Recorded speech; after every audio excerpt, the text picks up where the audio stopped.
Hello friends, welcome to my YouTube channel. आज जो अपन topic discussion करने जा रहे हैं वो है अपने पास जो अपन डिजीज कंडीशंस की बात करें वो है डायरिया। डायरिया के बारे में अपन वहाँ पे पढ़ेंगे कि डायरिया क्या होता है, क्या उसके टाइप्स होते हैं, कैसे कॉजेज होते हैं, कि कैसे अपन उसका ट्रीटमेंट करते हैं। तो सबसे पहले अपन जैसे कि डायरिया की बात करें तो उसकी डेफिनेशंस हो गई, फिर उसके जैसे कि पॉजिटिव एजेंट के बारे में कि कॉजेज क्या क्या हो सकते हैं, किसकी वजह से डायरिया हो सकता है। कि कभी कभी अपन वहाँ पे स्पाइसी फूड वगैरह खा लेते हैं या कोई इन्फेक्शन की वजह से भी वहाँ पे डायरिया हो सकता है। तो सबसे पहले अपन बात करते हैं कि डायरिया होता क्या है। डायरिया की अपन डेफिनेशन की बात करें तो जो कि वाटरी स्टूल आउटपुट हो रहा है, ठीक है, अपन बोल सकते हैं फ्रीक्वेंटली यदि वाटरी स्टूल आउटपुट हो रहा है, इसलिए अपन क्या बोल रहे हैं वहाँ पे डायरिया वाली कंडीशन बोल सकते हैं। कि जैसे कि प्रॉपर में स्टूल का जो मेडअप नहीं हो पा रहा है, इसलिए जो वाटरी स्टूल आउटपुट हो रहा है, पास से जैसे फ्रीक्वेंसी की बात करें तो फ्रीक्वेंटली वाटरी स्टूल आउटपुट हो रहा है, वही क्या कहलाएगा अपने वहाँ पे डायरिया कहलाएगा। अब डायरिया होता किसकी वजह से, कौन कौन से इटियोलॉजिकल कॉजेज की बात करें कि जिसकी वजह से वहां पे डायरिया आकर हो सकता है। जैसे कि अपन बोल सकते हैं स्पाइसी फूड वगैरह अपन इनहेल कर रहे हैं, या कोई बैक्टीरियल इन्फेक्शन वगैरह हो गया, या ओवर फीडिंग वगैरह अपन कर लेते हैं, जैसे उसकी वजह से भी वहां पे डायरिया वाली कंडीशन डेवलप हो सकती है। ड्रग्स वगैरह की वजह से वहां पे डायरिया वाली कंडीशन आकर हो सकती है। तो ये कुछ अपने पास इटियोलॉजिकल फैक्टर्स होते हैं जिनकी वजह से डायरिया होने के चांसेस बढ़ सकते हैं। तो अब जैसे इसकी अपन बात करें कि जैसे जो क्लासिफिकेशन या टाइप्स की बात करें तो अपन बेसिकली इसके तीन टाइप्स होते हैं, माइल्ड, मॉडरेट और सीवियर।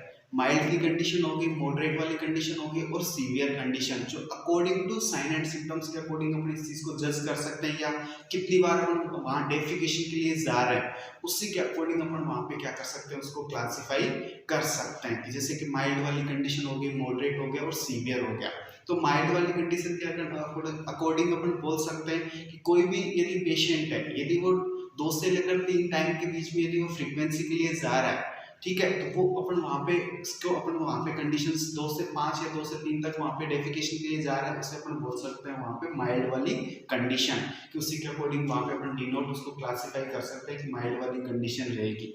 देन बात करें मॉडरेट की, यदि 5 से लेकर 10 टाइम तक वो वहां पे डेफिकेशन के लिए जा रहा है, 5 to 10 टाइम्स वो फ्रीक्वेंसी के लिए वहां पे डेफिकेशन के लिए जा रहा है, कि वॉइडिंग के लिए वहां पे वो जा रहा है, तो वो कंडीशंस क्या कहलाएगी वहां पे मॉडरेट वाली कंडीशन। तो माइल्ड, मॉडरेट। देन लास्ट अपन बात करें सीवियर डायरिया वाली कंडीशन होगी, कि यदि अपन बोल सकते हैं कि 5 से 10 के बाद में तो उसके यदि एक्सेसिव 10 टाइम से यदि एक्सेसिव अमाउंट में वहां पे वो जैसे कि ड्यूरेशन के अकॉर्डिंग बात करें तो उससे ज्यादा बार वो डेफिकेशन के लिए जा रहा है, तो वो अपन बोल सकते हैं वहां पे सीवियर कंडीशन। तो 3 क्लासिफिकेशन हो गया, कि जैसे कि जो ड्यूरेशन होता है कि कितने बार वहां पे कितने टाइम्स के लिए वो डेफिकेशन के लिए जा रहा है, उसी के अकॉर्डिंग अपन वहां पे उसको क्लासिफाई करते हैं, उसी के अकॉर्डिंग अपने पास वहां पे साइन एंड सिम्टम्स आते हैं।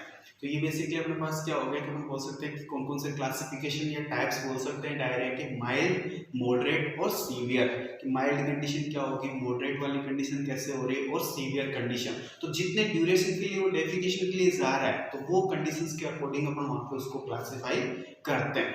देन बात करते हैं इसको आप लोग डिटेक्ट कैसे करोगे। तो आप लोग हिस्ट्री कलेक्शन, फिजिकल एग्जामिनेशन अपन करवाते हैं, डायग्नोस्टिक स्टडीज की बात करें, या आप लोग स्टूल कल्चर वगैरह आप लोग करवा रहे हो सकता है वहां पे एंडोस्कोपी वगैरह भी आप लोग करवाते हो, जिससे आप लोग इस चीज को क्या कर सकते हो, वहां पे डिटेक्ट कर सकते हो। हिस्ट्री कलेक्शन, फिजिकल एग्जामिनेशन अपन क्यों कर रहे हैं, हिस्ट्री कलेक्शन की बात करें तो वहां पे अपने पास कि कितनी बार वो डेफिकेशन के लिए जा रहा है, तो उसके जो कितने टाइम्स के लिए रहेगा उसको आप लोग वहां पे डिनोट कर सकते हो। ठीक है, तो ये आप लोग उससे आप लोग कंफर्मेशन कर सकते हो। अब बात करते हैं, ये तो आप लोगों ने वहां पे हमने देख लिया, डेफिनेशन हो गई, उसके क्या क्या कॉजेज हो गए।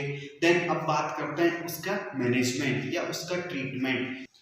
देन अपन बात करते हैं इसके ट्रीटमेंट की। अब ट्रीटमेंट या मैनेजमेंट की बात करें तो ट्रीटमेंट क्या होगा, कि जैसे कि जो अपन बोल सकते हैं कि जो अब डायरिया हो रहा है तो अपन वहाँ पे ड्रग्स वगैरह, आप लोग मेडिकल मैनेजमेंट की बात करें तो ड्रग्स वगैरह अपन अप्लाई करते हैं, जैसे एंटी डायरियल ड्रग्स वगैरह हो गई, या अपन वहाँ पे ORS वगैरह अप्लाई करते हैं। ठीक है, उसके साथ यदि मान लो अपने पास साइन एंड सिम्टम्स, जैसे कि अपन बोल सकते हैं कि इमेटिक्स वाली कंडीशन हो रही है तो हम वहाँ पे एंटी इमेटिक ड्रग्स वगैरह भी अप्लाई कर सकते हैं। जो ज्यादातर अपन यूज करते हैं वहाँ पे एंटी डायरियल ड्रग्स वगैरह यूज करेंगे, और वहाँ पे ORS वगैरह अपन अप्लाई कर सकते हैं। और यदि कोई इन्फेक्शन की वजह से वहाँ पे डायरिया हुआ है, जैसे बैक्टीरियल इन्फेक्शन है, तो बैक्टीरियल इन्फेक्शन की वजह से यदि डायरिया हुआ तो वहाँ पे अपन क्या कर सकते हैं, एंटीबायोटिक ड्रग्स वगैरह अप्लाई कर सकते हैं। तो इन्फेक्शन को ट्रीट करने के लिए अपन वहाँ पे एंटी अपन बोल सकते हैं जैसे बैक्टीरियल इन्फेक्शन या जैसे जो इन्फेक्शन होगा उसके अकॉर्डिंग अपन वहाँ पे क्या कर सकते हैं, एंटीबायोटिक्स वगैरह आप लोग अप्लाई कर सकते हो। तो आज अपन ने जो डिस्कशन किया वो अपन डायरिया के बारे में डिस्कशन किया कि डायरिया क्या होता है, क्या क्या उसके इटियोलॉजिकल